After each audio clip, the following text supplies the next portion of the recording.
사랑이 많으신 하나님 아버지, 오늘도 이렇게 저에게 행복한 안식을 주시고 코로나로 인하여 함께하지 못하지만 처소에서 제단을 쌓고 예배드리게 하시니 진심으로 감사합니다.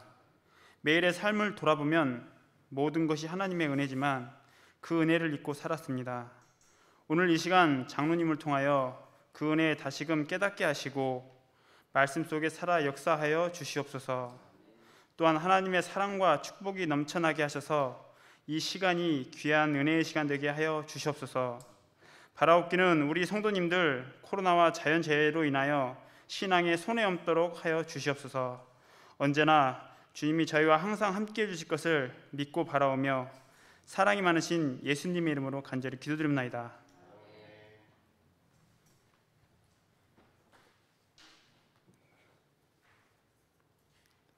성도 여러분, 우리 한 주일 동안 평안하셨습니까? 예, 오늘도 주님 안에서 행복한 은혜를 경험하는 귀한 안식일이 되시기를 바랍니다. 지난주에 제가 우리 예전에 드론으로 촬영한 임운동교회 영상을 보게 되었는데요. 제가 그것을 보다가 갑자기 이렇게 나도 모르게 눈물이 나는 것을 경험하게 되었는데요. 제가 가끔씩 그 앞을 지나가면서 쳐다보게 되는데 지금은 다 허물어져서 없어져 있지만 여전히 우리 마음 가운데는 그 임운동 교회가 이렇게 마음 가운데 깊이 남아 있다는 것을 다시 한번 생각하게 되었습니다. 코로나로 우리가 함께 할 수는 없지만 우리 가끔씩 그 영상을 보면서 우리가 큰 위로가 되는 우리 시간들이 되었으면 감사하겠습니다. 오늘은 우리 제11과 제목은 예수님의 이야기를 전하라는 것입니다. 먼저 기억절을 우리 함께 읽어보도록 하겠습니다.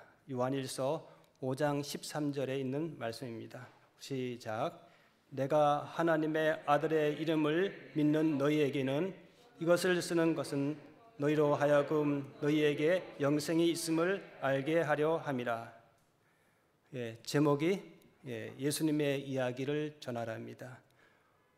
우리가 알고 있는 것처럼 성경에는 수많은 이야기들로 구성되어 있습니다.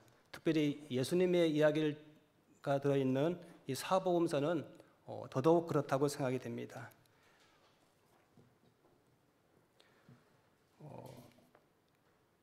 예수님의 말씀을 가르치신 이야기, 또 병자들을 고치신 이야기, 예수님의 십자가 이야기, 예수님의 부활의 이야기, 또 죽은 자를 살리신 이야기, 이렇듯 성경에는 수많은 이야기들로 구성되어 있습니다.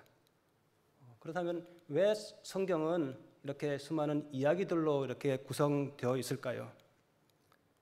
그것은 아마도 실제적으로 경험한 이야기야말로 가장 확실하기 때문에 그렇지 않나 생각을 하게 됩니다. 자신이 직접 몸으로 체험한 것이야말로 가장 확실하기 때문이라고 생각합니다. 우리가 가장 확실하게 그 무엇인가를 전할 수 있는 것은 우리의 삶을 통해서 실제적으로 경험한 것을 전하는 것이라고 생각합니다. 오늘 우리 성경에서 여러 사람들이 만난 예수님의 이야기를 통해서 그 이야기가 전하고자 하는 것이 무엇인지, 그리고 우리 각자의 삶을 통해서 우리가 어떤 이야기를 전할 수 있을지 함께 생각해보고 또 함께 고민하는 시간이 되었으면 좋겠습니다. 우리 이제 1월 서지 넘어가 보도록 하겠습니다. 1월 서지의 제목은 간정의 기초가 되시는 예수님. 간정의 기초가 되시는 예수님. 우리가 그 인터넷에 검색하면은 그 성형외과라고 있죠. 성형외과를 검색을 하면은 메인 화면에 이런 화면이 나옵니다. 여기에 보면은 수술 전 얼굴과 수술 후의 얼굴 이렇게 나오는데요. 엄청난 일이 벌어졌죠. 이 왼쪽에 있는 이 수술 전의 사진을 보면은 얼굴에 보면은 어딘가 모르게 자신감이 없어 보이는 느낌이 들듯 하고, 또 오른쪽에 보면은 이렇게 굉장히 자신감이 있어 보이는 것처럼 이렇게 보여집니다. 이렇게 그 성형외과에서 어쩌면 오른쪽에 있는 성형 후의 사진만 이렇게 붙여놓으면 되지, 굳이 이 앞과 전을 이렇게 같이 올려놓는 이유는 무엇일까요? 예? 예.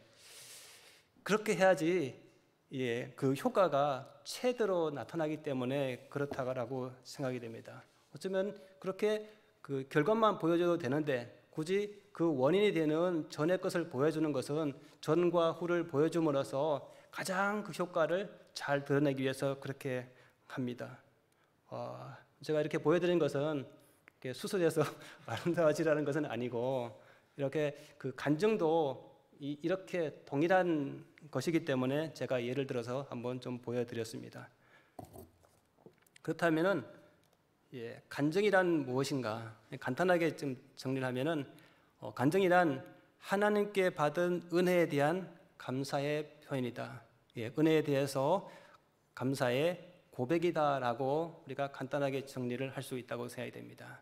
그럼 이렇게 간증은 크게 이렇게 두 가지로 구분할 수가 있습니다.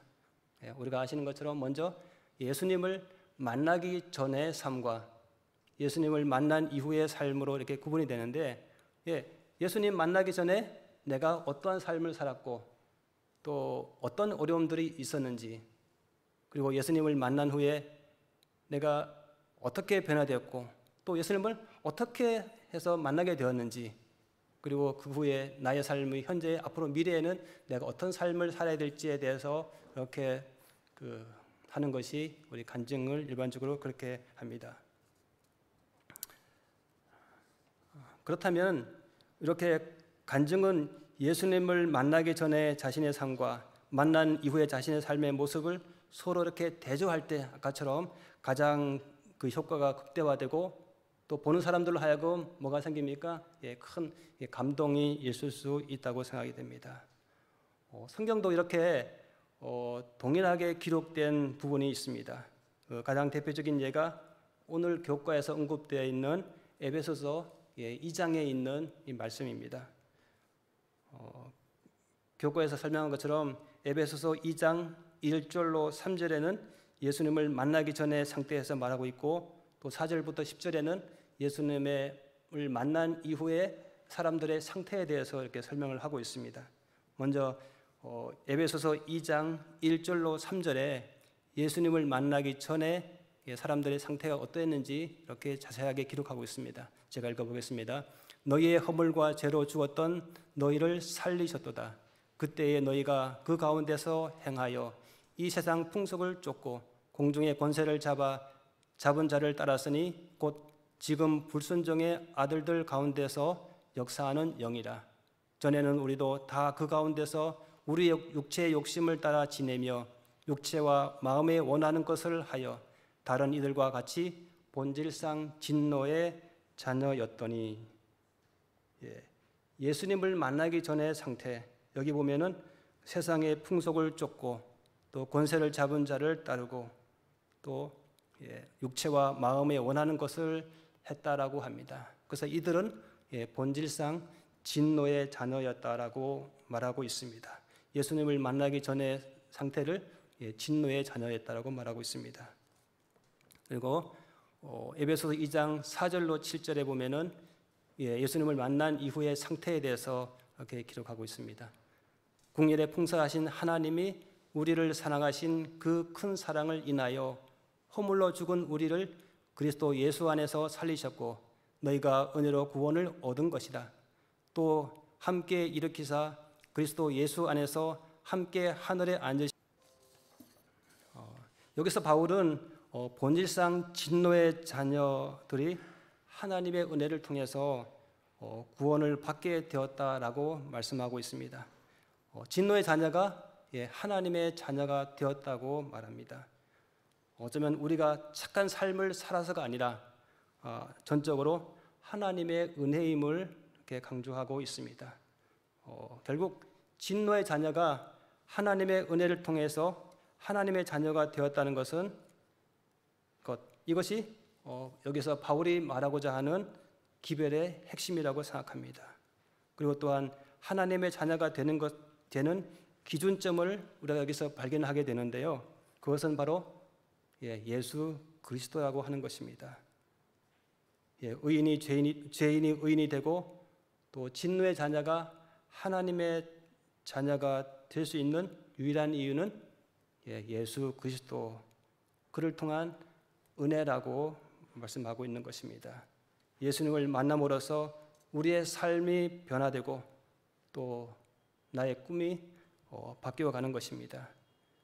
이러한 삶의 변화가 우리의 삶에도 동일하게 일어나기를 하나님께서는 바라고 있는 것입니다. 이 시간 우리 자신을 다시 한번 돌아보면서 나의 삶은 어떻게 달라졌는지, 그리고 여전히 더 변화되어야 될 것은 어떤 것인지 다시 한번 생각해 보는 시간이 되었으면 좋겠습니다. 자, 우리 월요일 소지를 넘어가 보도록 하겠습니다. 월요일 소지는 개인 간증의 힘입니다. 요한일서 1장 1절로 2절에 있는 말씀입니다. 태초에 있는 생명의 말씀에 관하여는 우리가 들은 바요, 눈으로 본 바요, 주목하여 우리 손으로 만진 바라. 이 생명이 나타나신 바 된지라. 이 영원한 생명을 우리가 보았고 증거하여 너에게 전하노니 이는 아버지와 함께 계시다가 우리에게 나타내신 바 된 자니라. 월요일 소지는 개인의 간증의 힘에 대해서 말씀하고 있는데요. 간증은 일반적으로 말이나 글로 일반적으로 전하죠. 그런데 특별하게 오늘 소지에는 이 개인의 간증의 힘이라고 말씀하면서 요한의 말이나 글이 아니라 그의 삶의 이야기에 대해서 이렇게 말씀하고 있습니다. 한마디로 그의 삶이 간증이라고 말하는 것입니다. 그렇다면 어떻게 요한의 삶이 간증의 삶이 될 수 있을까요? 우리가 잘 알고 있는 것처럼 세베대의 아들 요한과 야고보는 특별한 별명이 있었습니다. 혹시 별명이 뭐였죠? 우리가 잘 아는 것처럼 이 야고보와 요한은 우레의 아들 보아너게 이렇게 불렀습니다. 야고보와 요한은 우레의 아들이라는 별명을 가질 정도로 그들의 성격은 급하고 불같은 사람이었습니다.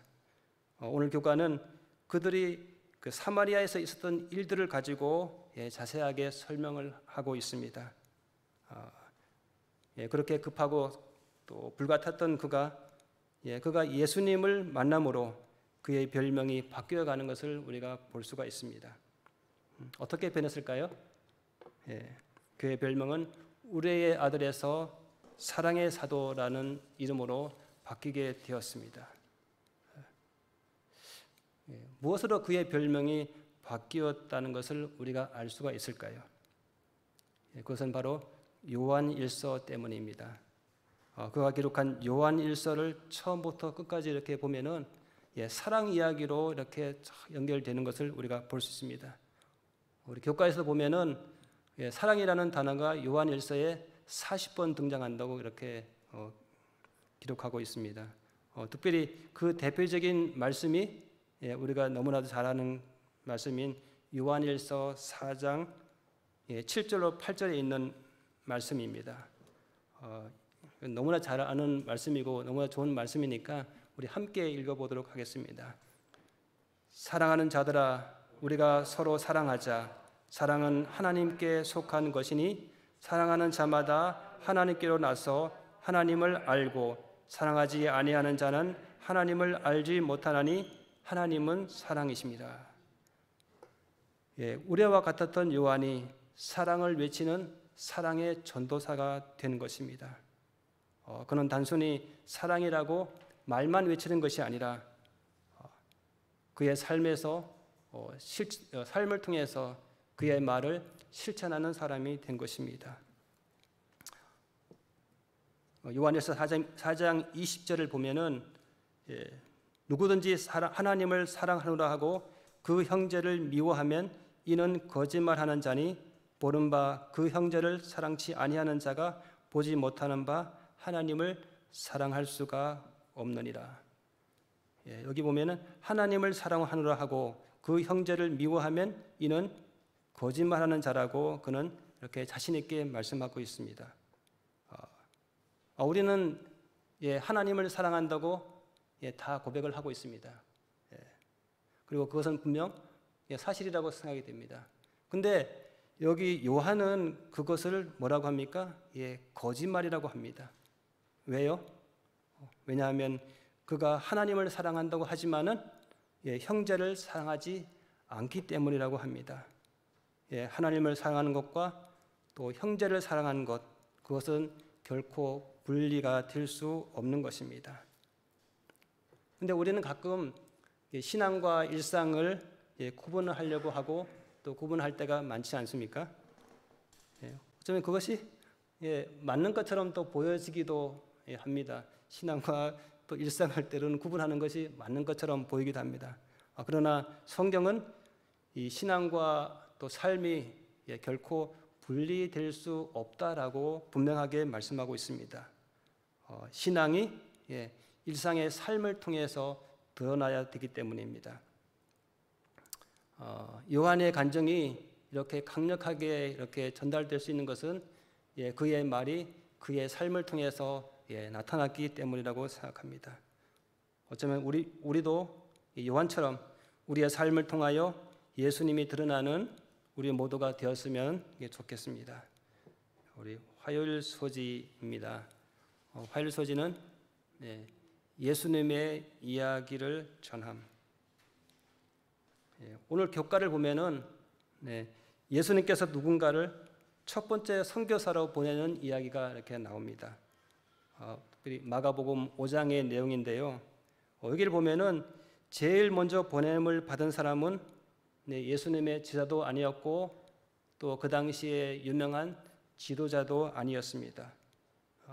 누구였을까요? 그것은 바로 귀신 들린 사람이었습니다.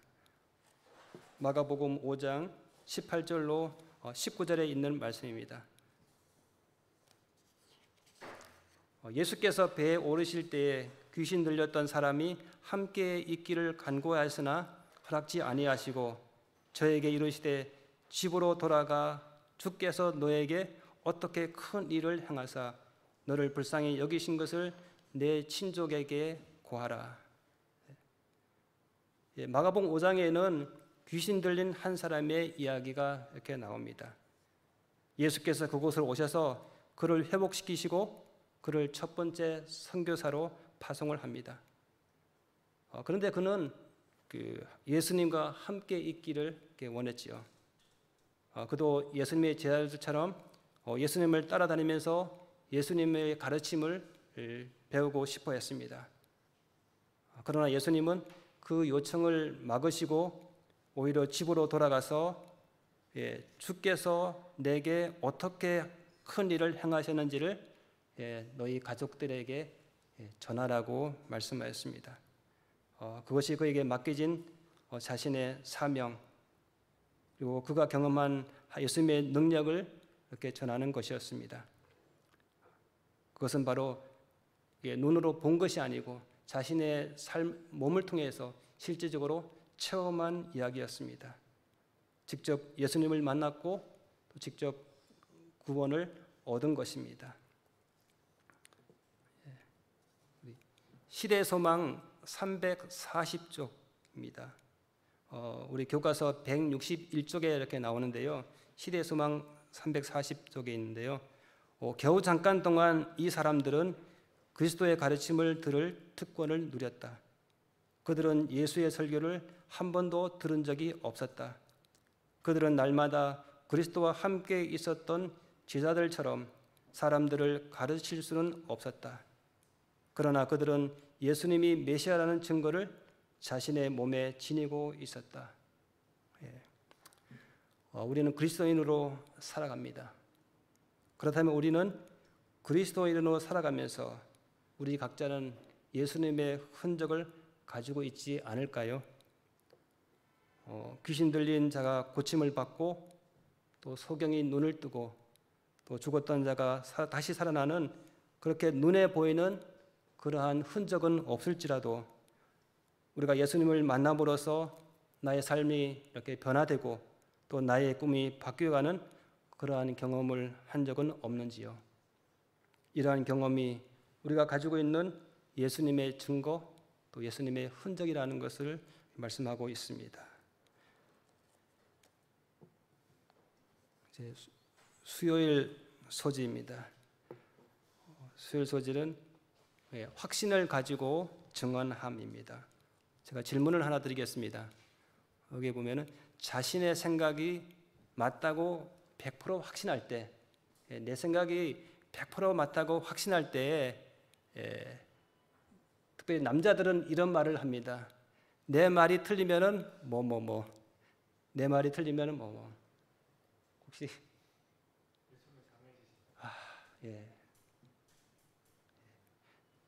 내 말이 틀리면은 내 손에 장을 지진다. 또요. 내 말이 틀리면은 내가 성을 간다. 우리 여자분들은 어떻게 하나요? 그런 말 안 하나요? 이렇게 말하는 것은 자기가 믿고 있는 것이 뭐예요? 100% 확신한다는 것입니다. 그만큼 내가 성을 갈고 내가 손에다가 장을 지질 만큼 내가 100% 확신한다고 하는 것입니다. 우리가 이 성경을 보면은 그 글을 쓰고 있는 저자들이 이렇게 강한 확신을 가지고 기록하고 있는 것을 우리가 느낄 수가 있습니다. 요한일서 5장 11절로 13절에 이렇게 말씀인데요. 또 증거는 이것이니 하나님이 우리에게 영생을 주신 것과 이 생명이 그의 아들 안에 있는 그것 아니니라. 아들이 있는 자에게는 생명이 있고 아들이 없는 자에게는 생명이 없느니라. 요한은 분명하고 확신 있게 하나님의 아들이 있는 자에게는 생명이 있고 하나님의 아들이 없는 자에게는 생명이 없다라고 말합니다. 그가 그렇게 확실할 수 있는 이유는 무엇일까요? 그것은 바로 그 스스로가 믿고 있는 것에 대한 그 믿음에 대한 확실성 때문에 그렇다고 생각합니다. 그것을 믿게 되는 이 믿음이 확실하기 때문입니다. 누군가에게 이렇게 확신을 줄 수 있기 위해서는 먼저 그가 자신이 그것을 믿는 것에 대한 확신이 있어야 된다고 생각합니다. 바울이 그렇게 열정적으로 예수님을 전할 수 있었던 것은 그가 복음에 대한 확신이 있었기 때문이라고 생각합니다. 로마서 8장 38절로 39절에 있는 말씀인데요. 사도 바울이 말한 내용인데요. 내가 확신하노니 사망이나 생명이나 천사들이나 권세자들이나 현재 일이나 장래 일이나 능력이나 높음이나 깊음이나 다른 아무 피조물이라도 우리를 우리 주 그리스도 예수 안에 있는 하나님의 사랑에서 끊을 수 없으리라. 내가 확신하노니, 이 말씀으로 이 바울의 강한 확신을 우리가 느낄 수가 있습니다. 그러한 확신이 복음을 듣는 모든 사람들 마음 가운데 확신을 줄 수가 있다고 생각합니다. 내가 전하고자 하는 것에 대한 확신이 없다면 결코 전달할 수가 없는 것입니다. 그렇다면 그 확신은 누구에게 대한 확신일까요? 그것은 자신에 대한 확신이 아니라 그리스도 예수에 대한 확신이 되어야 한다고 하는 것입니다. 그러나 안타깝게도 우리는 세상을 살아가면서 예수님보다 나 자신을 먼저 드러내는 일들이 얼마나 많이 있는지요. 이 시간 다시 한번 우리 스스로를 돌아보면서 예수님을 먼저 드러내는 우리의 삶이 되었으면 좋겠습니다. 여기서 내가 확신하노니 다른 아무 피조물이라도 우리를 우리 주 그리스도 예수 안에 있는 하나님의 사랑에서 끊을 수 없으리라. 이렇게 바울이 경험한 이 동일한 확신이 또 우리를 붙드시는 예수님에 대한 확신이 우리의 삶 속에서도 동일하게 경험되어지기를 소망합니다. 이제 끝으로 목요일 소지입니다.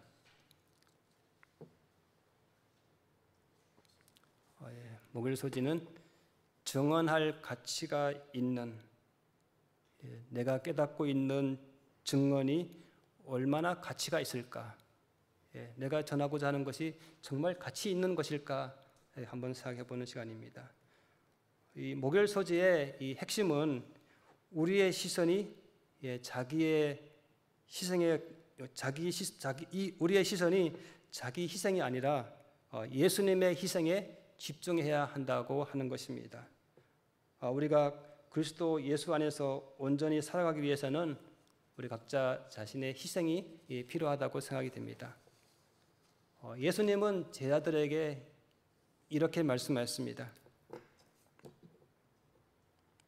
누가복음 9장 23절의 말씀인데요. 아무든지 나를 따라오려거든 자기를 부인하고 날마다 제 십자가를 지고 나를 따를 것이니라. 이렇듯 그리스도인으로 살아간다는 것은 분명 무엇인가 소중한 것을 내려놓아야 한다고 하는 것입니다. 내가 내려놓은 것과 또 내가 얻는 것, 그 중에 우리의 마음을 어디에 둘 것인가? 중요한 것은 내가 내려놓은 것에 대해서 집중하는 것이 아니라 우리를 위하여 예수님께서 어떠한 희생을 치르시는지에 대해서 우리가 집중하는 것이 중요하다고 생각이 됩니다. 갈라디아서 2장 20절에 있는 말씀인데요.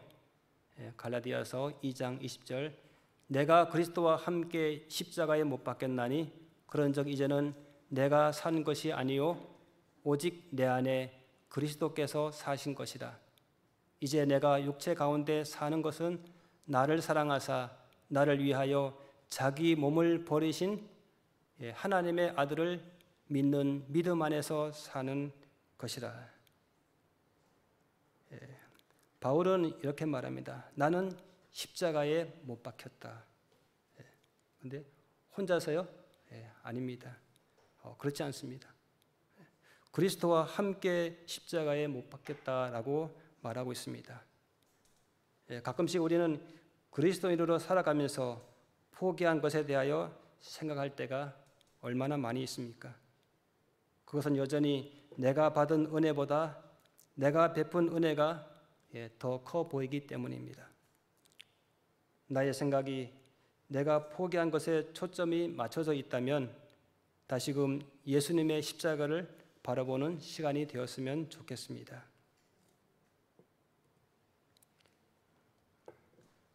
우리 164쪽의 교훈에 있는 말씀인데요. 우리가 예수님을 영접하기 위해 포기한 것은 그분이 우리를 위해 행하신 일들에 집중할 때 그분에 대해 증언해야 할 분명한 이유를 갖게 된다. 다시 읽겠습니다. 우리가 예수님을 영접하기 위해 포기한 것보다 그분이 우리를 위해 행하신 일들에 집중할 때 그분에 대해 증언해야 할 분명한 이유를 갖게 된다. 아직도 내가 포기하지 못하고 혹 살아가고 있는 것이 있는지, 또 내가 받은 은혜가 얼마나 값지고 소중한지 아직도 깨닫지 못하고 살아가는 나의 모습은 아닌지요. 우리 모두가 받은 바 은혜로 변화된 삶을 통하여 예수님을 증언하고 간증하는 삶이 되었으면 좋겠습니다. 우리 이제 끝으로 이 교가가 전하고자 하는 핵심이 무엇인지를 우리 좀 정리하고 마치도록 하겠습니다. 첫 번째로 예수님이 나를 위해 행하신 일들을 생각하며 구원의 확신을 마음에 새긴다. 구원의 확신을 우리 마음 가운데 새기는 것이 먼저 중요하다고 생각이 됩니다. 그리고 두 번째로 가장 효과적인 전도는 예수님이 내 삶 속에 이루신 것들을 확신을 가지고 전하는 것을 깨닫는다. 마지막으로 세 번째로 예수님을 알지 못하는 사람들에게 그분이 내게 주신 구원과 나의 삶을 통해 이루신 것들을 증언하고 은혜와 복을 누린다. 이러한 삶을 사는 저와 여러분들이 되시기를 간절히 바라면서 말씀을 마치도록 하겠습니다. 감사합니다.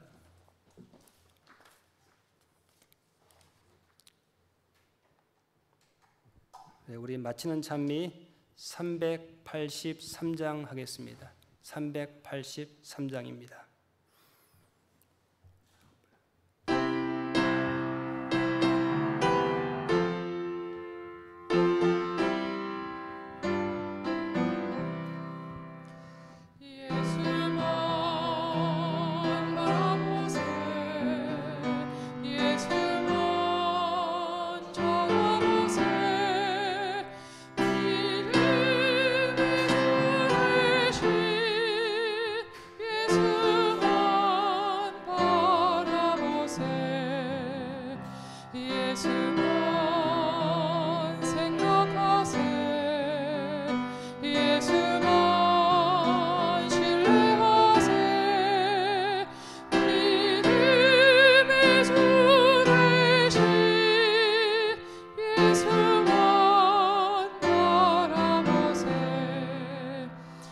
예수